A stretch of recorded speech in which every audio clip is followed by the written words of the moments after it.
We'll keep on rolling. Don Fischer joining us here in just a second. There he is. We knew we'd have him along there. But speaking of the fish, another tough weekend, man. But you're going to get some rest finally. But some double duty. But I'm sure you had no qualms with this one. The first one starting off at Ross-Ade Stadium, or should I say Memorial Stadium North. Because there was a lot of red there, Don. There really was. It was fantastic crowd on Friday night, without doubt. The biggest crowd of Indiana fans I've ever seen at Ross-Ade Stadium in my 53 years of doing Indiana football. It was about, I'm not going to say half, but 40% maybe. Would that be fair? That'd be fair. And I trust me. That's a lot for a road game. Well, after halftime, it was about 80%. Yeah. No, it was really special, no question about it. And it was a special performance by Indiana. The ground game was just phenomenal in that contest. Indiana had no answers for what Indiana did from a ground game perspective. And Fernando did have his best ball game, but you know what? You're not going to play perfect every game. And some days, and here's the other thing. This team they play such complementary football. Your ground game is tremendous. Some days the ground game isn't as good as the passing game and vice versa. We saw that on Friday night, but that's the aspect of complementary football that this football team puts out there every single week. And it's so much fun to watch. And that is what has made this team, even last year, they didn't have everything they needed to have, but you could see it coming. This was a program that was going to be built on both sides of the ball. So many times, Don, we see these great teams they're either so good offensively and their defense is really marginal, or it's the opposite. And buddy, when you get one of these are championship elite level teams. Like the Ohio States, like the others, but it's like Indiana now. You could put Indiana in that category because their defense is as good as anybody that there is. And of course, on the offensive side, what are you going to say? You've got the leading Heisman candidate. You've got Omar Cooper. You've got this offensive line, this running back core, all these running backs. This is a team that has a legit shot at winning the Big Ten and national championships. Well, they are. There's no question. They are Indiana and Ohio State are 1-2 or 1-2, vice versa, however you want to place it. But they're going to play for that Big Ten title this coming weekend. That's the first game that's in front of us, and there's no doubt that's the only thing that Kurt Cignetti is thinking about and talking about these days, because he is a one game at a time type of coach, and he pounds that into his team, and this team has bought into everything that he's talked about over these last 2 years. There's no question. Yeah, and even the players talking in post game, talking specifically with Aiden Fischer and Stephen Daly the other night after the game, because they have two different perspectives. Aiden obviously has been there for 2 seasons, but was a big part of the turnaround. Stephen Daly, he was talking about last year, he was just hoping to win a game. And now he's on a team that just won every game. And Fernando also called it a group of misfits. And that's what's so great about this team is it's not a list of 5-star players. It's a group of misfits and some really good players. But it is great to see this type of team be able to compete and potentially win at the highest level.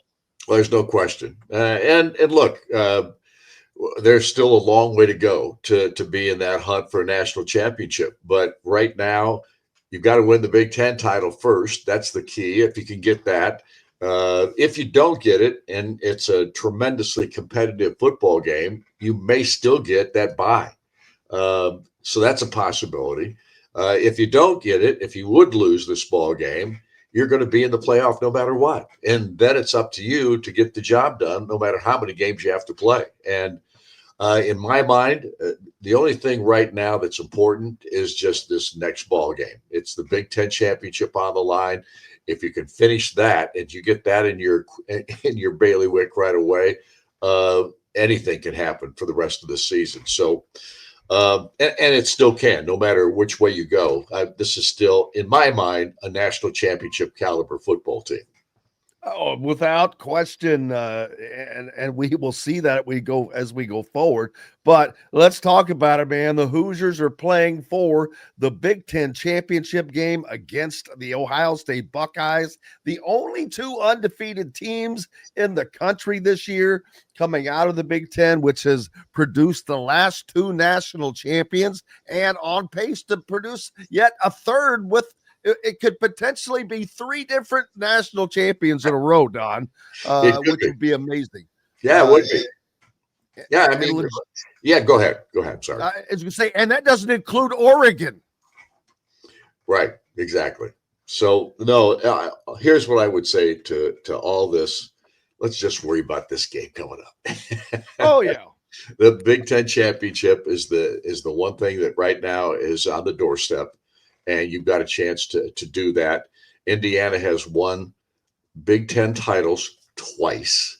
1945, which was a outright title, and 1967 was the last time that Indiana won a Big Ten championship, but they shared that. It was a tie for first place, and Indiana got to go because Purdue went the year before. And Purdue was the team that they tied. So when you look at Indiana's inability over the years to be much from a football perspective, and to have this happen in just the first and second years of what Curt Cignetti has done at Indiana, it might be the most remarkable feat in college athletics.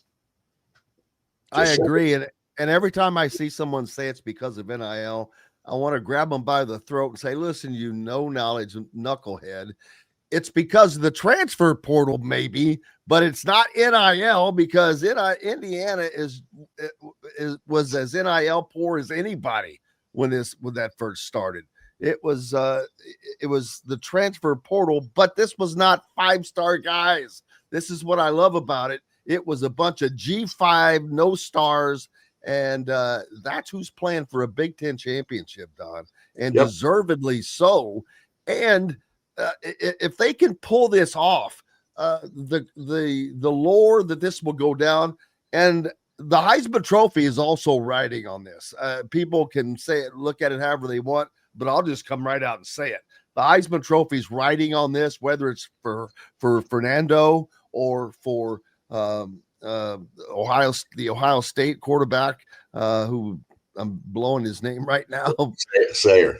Yeah, Julian Sayin. Just saying. I'm just saying. You'd think you'd be able to remember that one. But it's coming down to this. And these two guys have had a great year. They've led their teams to undefeated seasons. And there's just so much on the line. But I think Indiana is now built for this, Don. Before, I don't think they were built for this moment. And a part of that is having Fernando, because I think he's built for any damn moment. He's going to be out on the talk circuit as soon as his football career is over. Well, all I care about right now is this next weekend. I'm not getting ahead of myself about Heisman trophies or any of those kinds of things. I just want this football team to play its best football. And I think they will play great football this coming weekend. They are going to have a challenge because Ohio State, they have that ego. They know exactly who they are. They've been there before a million times.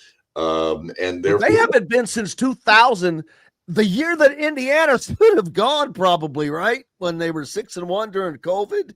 I think that's the last time Ohio State made it to the Big Ten championship. Yeah, because of Michigan. So no. All I can tell you is this is the most important game of the year because it's the next one. That's Coach Curt Cignetti talking right there. Boy, you are getting more and more like him every time we talk. I'm like, am I talking to Don or Cignetti?